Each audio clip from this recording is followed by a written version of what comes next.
Muy buenas tardes, estimados colegas. Vamos a iniciar el cuarto módulo sobre herramientas tecnológicas para la retroalimentación.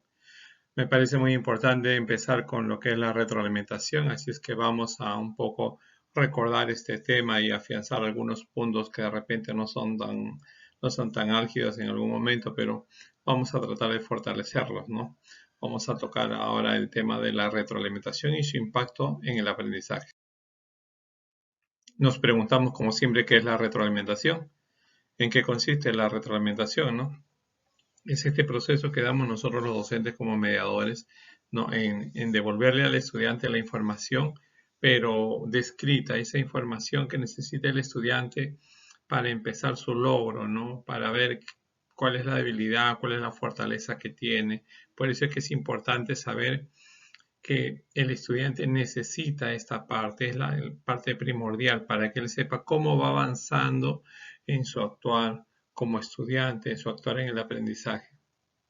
Por eso es que esta retroalimentación tiene que describir, ¿no?, el logro, el progreso, ¿no?, en relación al criterio de evaluación que ustedes han puesto.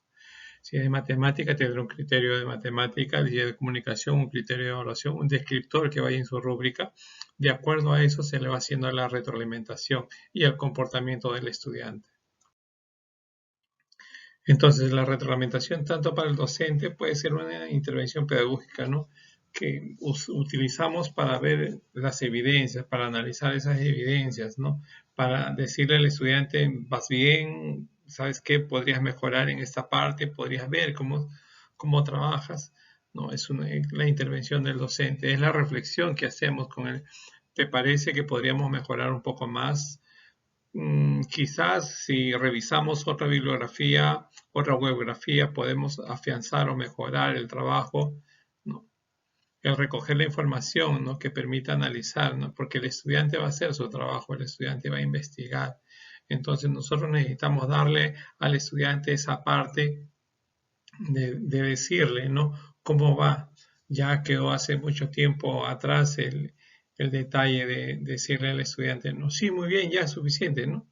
No, ahora es más de la información. El estudiante necesita tener esa información para que sepa cómo es que va a ir mejorando. Y un poco la toma de las decisiones, ¿no?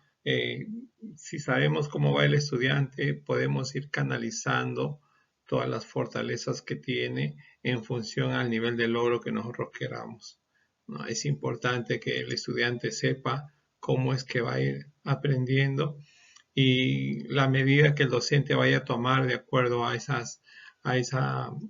análisis de la data que haga, ¿no? El comportamiento del estudiante, si ha ido progresando o no ha ido progresando, si de repente le falta un poco más o tiene alguna debilidad. Esa es una buena toma de decisiones del del docente con respecto al estudiante. Y la retroalimentación, dependiendo del estudiante, ¿no?, es no solamente una entrega de resultados, ¿no?, sino es el tiempo que nosotros le dediquemos al estudiante a comentarle, ¿no?, a que él sea partícipe de lo que va construyendo, de lo que va haciendo con su aprendizaje, ¿no? Incentivamos bastante lo que es la metacognición. ¿Por qué? Porque tiene que llevarlo a la reflexión de qué elementos o qué procesos tiene muy buenos y qué procesos puede ir mejorando, ¿no? Y en cuanto a sus características, lógico que la reglamentación es oportuna porque se tiene que dar tan pronto como uno pueda con el estudiante.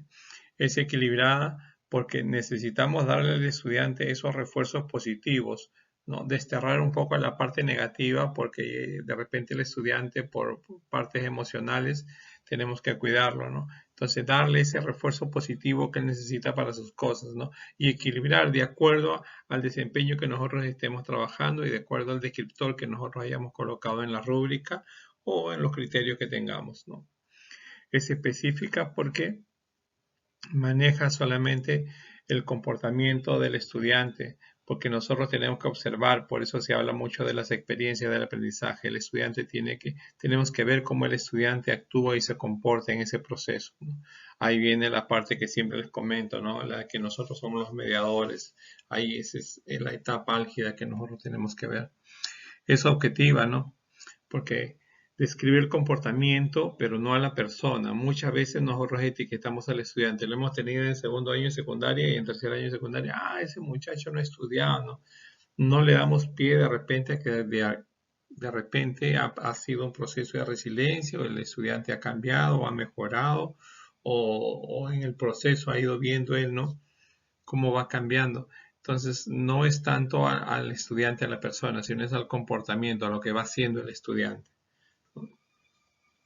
Y es de intención positiva, ¿no? Siempre se trata de ver la parte positiva, no de mencionar la parte negativa, ni ser punitivo, ni de castigar, sino la intención positiva que tenemos que buscar nosotros.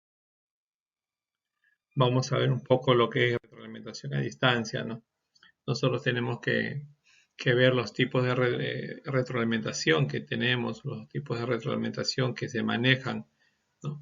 Vamos a estos 4 tipos: la retroalimentación por descubrimiento, la retroalimentación descriptiva, la retroalimentación elemental, y ahí viene una que es la retroalimentación incorrecta, ¿no? Estos 4 tipos de retroalimentaciones vamos a encasillarnos nosotros a ver cuáles que manejamos y de repente a cuál vamos a migrar dependiendo de esto para ir mejorando con el estudiante, ¿no? Cuando hablamos de una retroalimentación por descubrimiento es cuando uno va guiando al estudiante a que él mismo vaya descubriendo la reflexión, él vaya viendo cómo reflexiona, cómo hace su metacognición en función a su aprendizaje, ¿no? Lo aprendió bien, lo aprendió mal, qué le faltó, pero tal como nosotros solemos decir, ¿te parece correcto que hayas trabajado así? ¿Te pareció bien el material que utilizaste? ¿Las herramientas que vistes? ¿No? Siempre es bueno considerar esa parte, ¿no? Y de repente, si es que encontramos nosotros una respuesta errónea del estudiante, ir encaminándolo a la parte positiva de su aceptación, porque muchos estudiantes tienden a eso, ¿no? De repente tenemos la mala costumbre, o los padres tienen la mala costumbre en casa de decirles, tú no sirves para esto, tú no sirves para el otro. Entonces, de acuerdo al contexto, a la realidad que manejamos, ¿no? Y el estudiante está predispuesto a esto, a que uno le diga eso. Pero cuando encuentra otra respuesta del docente, una respuesta positiva, entonces creo que puede afianzar un poco más su aprendizaje. Cuando es una retroalimentación descriptiva, cuando le vamos dando a él mismo, vemos su evidencia, vemos lo que ha trabajado, ¿no? Y le damos la información de lo que es su trabajo. Mira, me parece muy bien lo que estás trabajando, este enlace que has colocado describe muy bien, este otro enlace de repente le falta un poquito más de soporte, qué enlaces has buscado, qué textos has revisado, me parece muy bien tu infografía, ¿te parece que las ramas son adecuadas? Mira, acá encuentro 3 ramas más y quizás le falta una rama para describir esto. O sea, tienes que ir viendo los pros y los contras del trabajo, pero siempre de manera positiva. La retroalimentación elemental es, bueno, señala únicamente una respuesta al procedimiento. Está muy bien, sí, es correcto, no le dices más, ¿no? Deja la respuesta correcta, bien, a resolver el ejercicio. Muy bien, está bien, no te has equivocado. Así, sencillo, o sea, elemental, ¿no? No da mayores herramientas para que el estudiante diga o comente o pueda lograr mejorar o lograr fortalecer esa debilidad que tiene. Entonces ahí es que estamos encontrando nosotros la retroalimentación elemental, como cuando antes revisábamos los cuadernos, revisábamos, digo, épocas, y uno le decía, profesor, ¿y por qué me pone 14 y no me pone 16? Pero mira tu cuaderno, mira tu letra, y no le decíamos nada. Profesor, ¿por qué me saqué 15? Ah, porque no has respondido bien. Si hubieras contestado mejor, te sacabas 20, y tantas cosas, tantas respuestas que hemos tenido, ¿no? Una retroalimentación elemental. Y la retroalimentación incorrecta, ¿no? Es lo que de repente no se debería de hacer, ¿no? Es cuando al retroalimentar se da la información errónea al estudiante, ¿no? indicar que algo es correcto cuando es incorrecto o viceversa. De repente llegamos al aula y tenemos alguna problemática o algo, claro que nada justifica, pero el estudiante nos presenta la tarea y le ponemos 10, ¿no? Porque ya sé, lo etiqueté al estudiante que no avanza nunca desde hace 2 años y le pongo 10 o le pongo C. Y el estudiante, pero profesor, porque ya decida, nada más, solamente de observarlo, etiqueté al estudiante. No se tiene una información o seguridad respecto a un determinado reto o desafío, ¿no? Entonces, la retroalimentación incorrecta es cuando nosotros de repente etiquetamos o no revisamos o no damos a conocer al estudiante la manera correcta de lo que es su evaluación. Cuando lo medimos, no reflexionamos, no retroalimentamos, no decimos, no describimos, no hacemos nada, solamente etiquetado y ya está, tu nota, tu valoración y punto. En la retroalimentación a distancia hay que tener mucho cuidado y hay que ver siempre, ¿no? El tiempo prudencial. Usualmente nosotros tenemos acá un tiempo determinado en clase y la motivación cuando es a distancia en la plataforma que tengas se hace un poco complicada. Entonces el tiempo nos juega una mala pasada a veces que nos falta el tiempo y nosotros queremos darle más cosas, ¿no? Por eso es que en la retroalimentación, como es una parte importante, es un proceso pedagógico importante, es lógico que queramos darle un tiempo prudencial, ¿no? Y que el estudiante desarrolle una actividad y en función de esa actividad nosotros le vamos dando la apertura, ¿no? ¿Cómo vas? ¿Vas bien? ¿Qué estás haciendo? ¿Qué no? Dime cómo estás trabajando. Y de repente cada uno tiene su estrategia, ¿no? En el aula cada uno ha cogido después del año pasado una estrategia propia para retroalimentar, ¿no? Y promover la reflexión. Entonces es importante que tengamos ese tiempo y que nosotros podamos tener esa estrategia. No todas las estrategias son válidas. De repente la estrategia que ustedes utilizan a mí en el grupo, en la realidad, en el contexto que yo trabajo, no me surte efecto. La estrategia que les propongo yo en la realidad, en su contexto, no le surte efecto. Por eso es que es individual. Cada uno debe buscar la estrategia de acuerdo a las características que tienen sus estudiantes, ¿no? Y siempre hay que ver, como estamos a distancia, ver que el estudiante nos describa un poco las actividades que está haciendo. Esto se logra para que él mismo empiece también a darse cuenta de lo que está haciendo, ¿no? A hacer un poco su feedback él solo y les va comentando la parte que vas trabajando. Hay varios modos de retroalimentar, ¿no? La retroalimentación nos genera a nosotros un vínculo, ¿no? Esas emociones, la empatía que debe tener el docente como mediador en el aula con los estudiantes, ¿no? Porque es importante esa relación, la confianza que se debería de tener para nosotros poder conversar y dialogar con el estudiante tranquilamente, ¿no? Un modo puede ser hacer preguntas, ¿no? El desarrollar esa metacognición, ¿no? El tener esa reflexión pista. El otro modo puede ser el de conocer los logros de los estudiantes, ¿no? Eh, un poco los coloca a ellos en un sitial, ¿no? Cuando tú describes lo positivo que ha hecho, ¿no? Eso es un impacto en su autoestima, ¿no? Porque vas valorando lo que él va haciendo, ¿no? Le dices todo lo positivo que ha hecho, ¿no? Y de repente en algún comentario en la reflexión él se va a dar cuenta de la parte débil que ha tenido la tarea o la actividad y sobre eso va caminando, ¿no? El describir el trabajo del estudiante, ¿no? Se adopta como descripción la estrategia del espejo, ¿no? Vas viendo y le vas diciendo lo que vas viendo, ¿no? Y el estudiante también va notando, ¿no? En la conversación va notando en tu descripción que algo le va a faltar. El del ofrecer el andamiaje, ¿no? El andamiaje es todo el proceso que va, ¿no? Como desde que caracterizamos al estudiante a inicio del año hasta que terminamos de evaluar si es que logró las capacidades o no.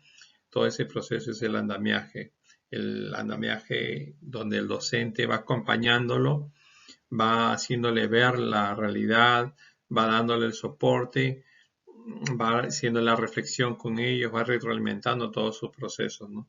Esa es la parte importante. Y de acuerdo a la escalera de la metacognición, recordemos que en esa educación a distancia ¿no? Es importante saber esta escalera de la retroalimentación, cómo vamos, ¿no? El primer paso es clarificar, ser claros. Ahora les voy a mostrar algunas palabritas, algunas frases que nos pueden ayudar en clase.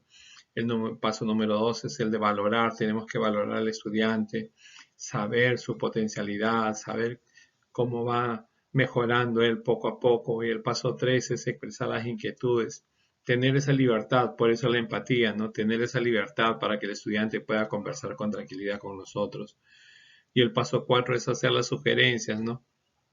Fíjense que estos 4 pasos van de la mano con la parte empática del docente, porque si generamos nosotros por ahí algunas características no empáticas, eso significa que vamos a romper un poco ese lazo emocional con el estudiante y puede hacer que no lleguemos muy bien a la retroalimentación, ¿no? El paso número 1 para clarificar, ¿no? El formular preguntas, ¿no? Aclara las ideas. ¿Qué preguntas pueden ser, no? Explícame con mayor detalle. ¿Me puedes repetir más despacio el ejemplo? No, estoy en lo correcto. Tu idea trataba sobre, dame un ejemplo de darle el soporte y darle ese hilito para que el estudiante empiece él mismo a dar sus ideas, a ver él mismo cuál es su proceso, ¿no? Porque él se tiene que dar cuenta cuando empiece a explicar y va a empezar a sopesar el proceso cognitivo que tiene y él mismo se va a dar cuenta de algunas situaciones, ¿no? En el paso número 2, el de valorar, ¿no? La manera como va construyendo el aprendizaje él mismo, ¿no? Entonces podemos empezar nosotros con las hipótesis que tiene, ¿no? Si fundamentó o no fundamentó la hipótesis, ¿no? Vas muy bien, la infografía está muy bien, te quedaron muy bien los tópicos, ¿no? Los adjetivos que usaste en tu cuento enriquecieron la narración. Estamos valorando lo que él hace, la parte positiva de todo su trabajo, ¿no? La fortaleza que ha tenido en todo su trabajo. Ahora, cuando dicen que expresar las inquietudes, ¿no? Las preocupaciones sobre el desempeño del estudiante, ¿no? Algunas preguntitas que nosotros podemos hacerle al estudiante, ¿no? ¿Qué podría mejorar de tu trabajo, ¿no? De toda tu exposición, dime qué harías de diferente, ¿no? ¿Qué otra investigación hubieras hecho, ¿no? ¿Qué hipótesis tienes, ¿no? ¿Qué ideas tienes para mejorar la actividad, tarea o proyecto, ¿no? Me pregunto qué pasaría si incluyes lo siguiente en tu trabajo y le das una idea, ¿no? Y lo haces a él pensar, meditar en eso, ¿no? Expresar las inquietudes que se tienen. ¿Qué opinas, no? ¿Qué pasaría si le agregas esto? ¿No? Son preguntas en que el estudiante va a fortalecer esa retroalimentación y va a incrementar esa metacognición que él tiene. El de hacerle sugerencias, ¿no? En la próxima semana necesito que pienses en esto, ¿no? Estás mejorando en realizar esta tarea, pero ahora vas a hacer esta actividad. Entonces todos los días vas a hacer esta parte, darle las sugerencias que él necesita para ir fortaleciéndose, ¿no? Como ya lo hemos analizado, le podemos dar algunas sugerencias para todo eso. Entonces, vamos a recordar que de acuerdo al monitoreo y la retroalimentación, la calidad de la retroalimentación puede ser por descubrimiento, puede ser descriptiva, elemental o incorrecta. La idea en lo personal diría que en lo elemental y lo incorrecto es lo que no debemos de hacer. Y debemos de enfocarnos en la retroalimentación por descubrimiento o descriptiva. Entonces, en estas dos tipos de retroalimentación vamos a fructar un poco el trabajo, ¿no? En el video siguiente vamos a nosotros tratar de ver un poco de las herramientas tecnológicas. Espero que todo esté muy claro. Alguna duda, interrogante por la plataforma de Classroom pueden hacerla. Muchas gracias por su tiempo.